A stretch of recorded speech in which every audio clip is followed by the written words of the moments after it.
మన మిత్రులందరికీ price action Telugu ఛానల్లోకి స్వాగతం. సో ఈరోజు వెరీ ఇంట్రెస్టింగ్గా అనిపించింది. ఈ విధమైన వాలటిలిటీ అనేది రీసెంట్గా మనందరం ఎక్స్పీరియన్స్ చేస్తున్నాం. అండ్ కొన్ని ఇన్సైట్స్ మీకు షేర్ చేస్తాను. ఒకవేళ మీరు ఫుల్ టైం ట్రేడ్ చేస్తున్నా లేకపోతే చార్ట్ని అబ్జర్వ్ చేస్తూ ట్రేడ్ తీసుకోవాలన్నా మేబీ మీకు హెల్ప్ అవ్వచ్చు అని చెప్పేసి. సో ఈరోజు నేను మిడ్ క్యాప్ ట్రేడ్ చేశాను. ఎక్స్పైరీ ఉంది కాబట్టి ఎవ్రీ ఎక్స్పైరీ కూడా నేను పార్టిసిపేట్ చేస్తున్నాను.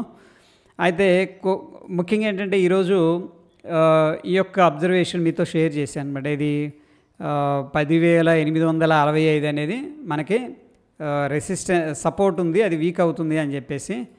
సో ఈ లెవెల్ ఎగ్జాక్ట్గా ఎందుకు షేర్ చేయాల్సి వచ్చింది, దాని వెనక లాజిక్ ఏంటనేది చూద్దాం. ఇక్కడ చూడండి, 12:05కి షేర్ చేశాను. అయితే నేను అబ్జర్వ్ చేసింది చెప్తున్నాను. ఇక్కడ మార్కెట్ ఏమైందంటే ప్రీవియస్గా పైకి వెళ్ళటం అనేది జరిగింది. డెఫినెట్గా ఏమవ్వాలంటే మనకి కాల్స్ యొక్క ప్రీమియం ఏదైతే ఉందో ఆ ప్రీమియం అనేది రైజ్ అవ్వాలి కదా, అప్ అవ్వాలి. కానీ ఇక్కడికి వెళ్తే కూడా పెరగలేదు. ఫస్ట్ అంటే కాల్ ప్రీమియమ్స్ పెరగట్లేదంటే అది నెగిటివ్ సైన్ అనమాట, ఏదో సంథింగ్ ఈజ్ హ్యాపెనింగ్ అని చెప్పేసి. ఓకే, దాని తర్వాత మనం చదువుకున్నాం చాలాసార్లు, ఒకటే సపోర్ట్ని లేదా రెసిస్టెన్స్ని మల్టిపుల్ టైమ్స్ టెస్ట్ చేస్తూ ఉంది అంటే ఇది రియల్గా అక్కడి నుంచి స్ట్రాంగ్గా తీసుకొని పైకన్నా వెళ్ళిద్ది, లేకపోతే అది బ్రేక్అవుట్ అన్న చేయడానికన్నా ఇష్టపడిద్ది అనమాట. సో ఈ పాయింట్ దగ్గర నేను అప్డేట్ చేశాను. అయితే అబ్జర్వ్ చేస్తే ఇక్కడ కన్సోలిడేషన్ జరుగుతున్నప్పుడు ఏం జరిగిందంటే, మీరు కానీ ప్రీమియమ్స్ అబ్జర్వ్ చేసినట్టయితే ఈ యొక్క పుట్ ప్రీమియమ్స్ సడన్గా రైజ్ అయినాయి ఎట్ ద మనీ దగ్గర. ఇది ప్రీమియమ్స్ అనమాట, ఏది బ్రేక్అవుట్ అవ్వకముందే. అప్పుడు నాకు అర్థమైంది, ఓకే పుట్టు స్పైక్ అనేది కిందకి రాబోతుంది, అంటే మార్కెట్ కిందకి పడబోతుంది అని చెప్పేసి అనిపించింది. కొంచెం నేనేం చేశానంటే ఒక అగ్రెసివ్ క్వాంటిటీ అనేది ఇక్కడ కాల్స్ షార్ట్ చేశాను. వెంటనే కొంత ఈ గ్రీన్ క్యాండిల్ రాగానే ఏం చేశానంటే రికవర్ చేశాను, కైండ్ ఆఫ్ స్కాల్ప్ అని చెప్పేసి చెప్పుకోవచ్చు. అండ్ ఇన్ బిట్వీన్ ఏం జరిగిందంటే ఇక్కడ ఒక్కసారి ట్రాప్ అయిపోయాయి నేను. అంత కొద్దిగా ప్రాఫిట్ ఉంది, బాగానే ఉంది అనుకున్నా. ఇక్కడ చూడండి, ఈ యొక్క పర్టికులర్ క్యాండిల్లో ఏం జరిగిందంటే నేనేంటంటే ఈరోజు సెల్లింగ్ చేద్దామని ఒక బయాస్లో ఉన్నాను. ఎక్కడెక్కడ ఆపర్చునిటీ వస్తే సెల్లింగ్ చేద్దామని చెప్పేసి. ఓకే, ఎందుకంటే మార్కెట్లో ముఖ్యంగా మనం చూసుకున్నట్టయితే బ్యాంక్ నిఫ్టీ, అందులో హెచ్డిఎఫ్సి బ్యాంక్ అయితే చాలా వీక్గా ట్రేడ్ అయింది ఈరోజు. హెచ్డిఎఫ్సి బ్యాంక్ ఇది పెద్దన్న కదా బ్యాంకులకి. సో బ్యాంక్స్ పర్ఫామ్ చేయట్లేదు, అండ్ నిఫ్టీ కూడా నెగిటివ్గా ఉంది. అన్నీ కూడా స్టాక్స్ మన దీంట్లో కానీ చూసుకున్నట్టు ధనలో లోవర్ లోస్ అంటే డే లోని బ్రేక్ చేస్తున్నాయి. సో నాకు బుల్ సైడ్ కన్విక్షన్ అనేది డెవలప్ అవ్వలేదు. నేను ఎక్కడెక్కడ ఆపర్చునిటీ వచ్చినా స్కాల్పింగ్ మోడ్లో కాల్స్ అయితే సెల్ చేసుకుంటూ వస్తున్నా. కొద్దిగా ప్రాఫిట్ ఉంది, అంత బాగానే ఉంది. ఈ క్యాండిల్ చూసి ఏం చేశానంటే ఇది ఇలా లైవ్లో ఇలా కిందకు వస్తున్నప్పుడు కాల్స్ కొంచెం అగ్రెసివ్గానే షార్ట్ చేయడం అనేది జరిగింది. సో వచ్చిన ప్రాఫిట్ ఏంటంటే దాంట్లో ఒక 30-40% తగ్గిపోయింది వెంటనే. ఇక ఈ విధంగా సెల్లింగ్ చేయటం, మళ్ళీ ఏదైనా క్యాండిల్ వస్తే రికవర్ చేయటం, ఇట్లా స్టార్ట్ చేశాను. చేస్తూ ఇక్కడ అబ్జర్వ్ చేశాను అనమాట. అబ్జర్వ్ చేస్తే మళ్ళీ ఆల్రెడీ మల్టిపుల్ టైమ్స్ 10,875 ఇది కూడా ఏంటంటే రౌండ్ నెంబర్ స్ట్రైక్ అనమాట. ఇది మిడ్ క్యాప్లో ఈ స్ట్రైక్ దగ్గరకు వచ్చినప్పుడల్లా కాల్ యొక్క ప్రీమియమ్స్ ఏమవుతున్నాయంటే డిక్రీజ్ అయిపోతున్నాయి, తగ్గుతున్నాయి. అది అబ్జర్వ్ చేశాను. దాని తర్వాత ఏం చేశానంటే ఈ క్యాండిల్ వచ్చినప్పుడు కొద్దిగా వెయిట్ చేశాను, ఎందుకంటే ట్రెండ్కి ఎగనెస్ట్ కదా. ఇక్కడ బ్రేక్అవుట్ అయితే కూడా ఫాస్ట్గా వెళ్తాడు. ఇది చూడండి, ఈ లెవెల్ అనేది మనకి మల్టిపుల్ టైమ్స్ రిజెక్ట్ చేశారు. అండ్ వెరీ గుడ్ స్ట్రాంగ్గా వస్తున్నారు కాబట్టి ఒకవేళ బ్రేక్అవుట్ చేశాడు అనుకోండి, కొద్దిగా ఫాల్స్ బ్రేక్అవుట్ అయినా అవ్వచ్చు, కానీ ఇక్కడ దాకా అయితే వెళ్ళొచ్చు అనమాట. అందులో మిడ్ క్యాప్ లాట్ సైజ్ మనకి 75 ఉంటాయి, ఫిన్ నిఫ్టీ వచ్చేసరికి 40 ఉంటాయి క్వాంటిటీ. పెద్ద లాట్ సైజ్ కాబట్టి మనకి ఒక షార్ప్ మూవ్ వచ్చిందంటే డెంట్ అవుతాం మనం, ఏది ఆపోజిట్లో ఉంటే. అందుకే వెయిట్ చేశా. దాని తర్వాత అబ్జర్వ్ చేస్తుంటే ఈ క్యాండిల్ తర్వాత మళ్ళీ కొద్దిగా షార్ట్ చేశాను. దాని తర్వాత ఈ యొక్క క్యాండిల్లో ఇంకా నాకు అర్థమైపోయింది, ఇక్కడ ఒక స్ట్రాంగ్ రెసిస్టెన్స్ ఉంది అని చెప్పేసి అనిపించింది. అండ్ ప్రీమియమ్స్ కూడా కాల్స్ రైజ్ అవ్వటం లేదు, అండ్ పుట్స్ ప్రీమియమ్స్ అనేది స్టార్ట్ అయినాయి అనమాట, ఇంక్రీజ్ అవ్వటం.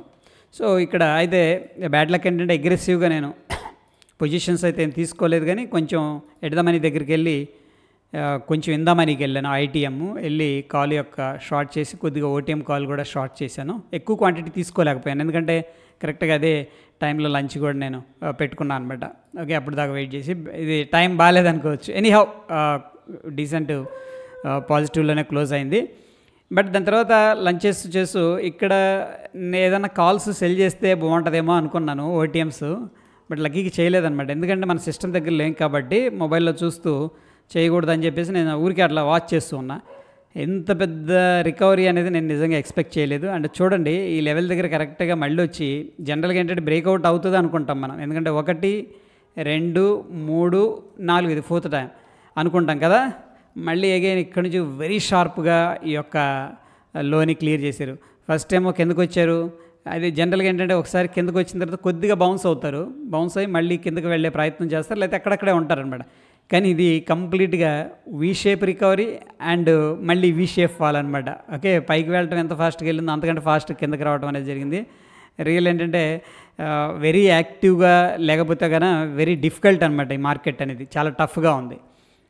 అండ్ బ్యాంక్ నిఫ్టీ మనం చూస్తే బ్యాంక్ నిఫ్టీ ఈరోజు అంతా వీక్గా ఉంది ఫ్రెండ్స్. ఎందుకో బ్యాంక్ నిఫ్టీ ఓకే చాలా వీక్గా అనిపించింది. మార్నింగ్ ఓపెన్ అయిన దగ్గర నుంచి కూడా ఈ పాయింట్ దగ్గర మార్కెట్ ఓపెన్ అయిన దగ్గర నుంచి కూడా కంటిన్యూస్గా కిందకి వెళ్ళిపోతూ ఉంది. అండ్ వెరీ గుడ్ మూవ్ వచ్చింది, కానీ ఇక ఎక్స్పైరీ ఉంది కదా అని చెప్పేసి నేనేం చేశానంటే 1-2 ట్రేడ్లు అటెంప్ట్ చేశాను స్మాల్ ప్రాఫిట్లో, ఇది కాల్స్ షార్ట్ చేశాను. అండ్ దాని తర్వాత మిడ్ క్యాప్లోనే ఈరోజు ట్రేడ్ చేయడం జరిగింది. సో బ్యూటిఫుల్ ట్రెండ్ డే అని చెప్పేసి చెప్పుకోవచ్చు. సో యాక్చువల్గా ఏంటంటే దీంట్లో ఒక స్ట్రాటజీ డిప్లాయ్ చేద్దాం అనుకున్నాను, ఏది ఇక్కడ దగ్గరకున్న కాల్ని సెల్ చేసి మళ్ళీ కొద్దిగా దూరంగా ఉన్న కాల్ని బై చేద్దాం అని చెప్పేసి. బట్ ఎనీహావ్ ఇంకెందుకులే సరే ఇక చూద్దాంలే అని చెప్పేసి వదిలేసాను అనమాట. యాక్చువల్ టెలిగ్రామ్లో కూడా నేను అప్డేట్ చేసి వెంటనే డిలీట్ చేశాను, ఎందుకంటే అంత ఫోకస్డ్గా లేను మార్కెట్లో ఏం జరుగుతుంది ఏందనేది. ఓన్లీ మిడ్ క్యాప్ మీద నేను ఫోకస్ అనేది పెట్టడం అనేది జరిగింది. ఓకే రైట్, ఇక నిఫ్టీ ఒకసారి చూస్తే నిఫ్టీ 50 ఇండెక్స్ కొంచెం వీక్గానే అనిపిస్తుంది. లాస్ట్ 3 డేస్ వీక్గా ఉంది, బుల్లిష్గా ఉంది, మళ్ళీ సైడ్ వేస్, మళ్ళీ ఈసారి స్ట్రాంగ్ క్యాండిల్ అయితే క్లోజ్ అయింది. సో ఎనీహౌ ప్రస్తుతం అయితే మేబీ కంప్లీట్ రివర్స్ అని మనం ఎక్స్పెక్ట్ చేయొద్దు, కానీ ఒక ఈ పాయింట్ దాకా అయితే మనం ఎక్స్పెక్ట్ చేయొచ్చు అని చెప్పేసి అనిపిస్తుంది, ఎందుకంటే ఒక ట్రెండ్ లైన్ అనేది మనకి పర్ఫెక్ట్గా రెస్పెక్ట్ చేస్తుంది కాబట్టి. సో ప్రాబ్లీ స్లోగా 1-2 డేస్లో ఈ లెవెల్కి రావచ్చు, ఈ లెవెల్ని బ్రేక్ చేసే ప్రయత్నం అయితే చేయొచ్చు అనిపిస్తుంది. సో ఒకసారి మనం ఏం చేద్దామంటే ఆర్ఎస్ఐ అనేది యాడ్ చేసుకొని చూద్దాం. ఓకే, రిలేటివ్ స్ట్రెంత్ ఇండెక్స్ ఎలా ఉందనేది ఒకసారి చూస్తే మన డైవర్జెన్స్ ఉందా ఏందనేది. కొద్దిగా మనకి ఈ యొక్క అంత చెప్పుకోదగ్గ డైవర్జెన్స్ అయితే ఏం కనిపించట్లేదు, కానీ ఏదైనా కానీ కొంత వీక్నెస్ అయితే అనిపిస్తుంది as per the price action. మ్యాక్డీలో కూడా మనకి బుల్లిష్ స్ట్రెంత్ ఉంది, మళ్ళీ సెల్లర్స్ వచ్చారు, బుల్లిష్ స్ట్రెంత్ ఉంది, మళ్ళీ బుల్లిష్ స్ట్రెంత్ ఉంది, కానీ మధ్యలో ఏంటంటే వీక్ అయిపోతూ వస్తుంది. సో ప్రస్తుతం మన ఎక్స్పెక్టేషన్ ఏంటంటే ప్రైస్ యాక్షన్ ప్రకారం ఈ యొక్క లెవెల్ని టచ్ చేస్తుందేమో అని చెప్పేసి డౌన్ సైడ్ నాకు అనిపిస్తుంది. So that is all about ఏంటంటే ఫ్రెండ్స్ ఈ యొక్క అప్డేట్స్. మరొక ఎపిసోడ్లో మళ్ళీ కలుసుకుందాం. స్టే ట్యూన్, ధన్యవాదాలు.